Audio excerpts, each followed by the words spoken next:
Dans la liquidation momentanée de la force française qui fait suite à la capitulation, un épisode particulièrement cruel a eu lieu le 3 juillet. Je veux parler, on le comprend, de l'affreuse canonnade d'Oran. J'en parlerai nettement, sans détour, car dans un drame où chaque peuple joue sa vie, il faut que les hommes de cœur aient le courage de voir les choses en face et de les dire avec franchise. Je dirais d'abord ceci. Il n'est pas un Français qui n'ait appris avec douleur et avec colère que des navires de la flotte française avaient été coulés par nos alliés. Cette douleur, cette colère viennent du plus profond de nous-mêmes. Il n'y a aucune raison de composer avec elles. Et quant à moi, je les exprime ouvertement. Aussi, m'adressant aux Anglais, je les invite à nous épargner et à s'épargner à eux-mêmes toute représentation de cette odieuse tragédie comme un succès naval direct. Ce serait injuste et déplacé. Les navires d'Oran étaient en réalité hors d'état de se battre. Ils se trouvaient au mouillage, sans aucune possibilité de manœuvre ou de dispersion, avec des chefs et des équipages rongés depuis 15 jours par les pires épreuves morales.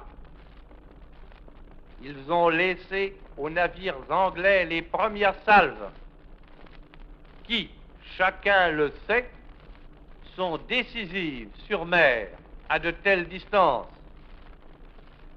Leur destruction n'est pas le résultat d'un combat glorieux. Voilà ce qu'un soldat français déclare aux alliés anglais avec d'autant plus de netteté qu'il éprouve à leur égard plus d'estime en matière navale. Ensuite, m'adressant aux Français, je leur demande de considérer le fond des choses du seul point de vue qui doivent finalement compter, c'est-à-dire du point de vue de la victoire et de la délivrance, en vertu d'un engagement déshonorant. Le gouvernement qui fut à Bordeaux avait consenti à livrer nos navires à la discrétion de l'ennemi. Il n'y a pas le moindre doute que, par principe et par nécessité, l'ennemi les aurait employés soit contre l'Angleterre, soit contre notre propre empire. Eh bien, je dis sans embâche qu'il vaut mieux qu'ils aient été détruits. J'aime mieux savoir, même le Dunkerque, notre beau, notre cher, notre puissant Dunkerque, échoué devant Mers-el-Kébir, que de le voir un jour monté par des Allemands, bombarder les ports anglais, ou bien Alger, Casablanca, Dakar.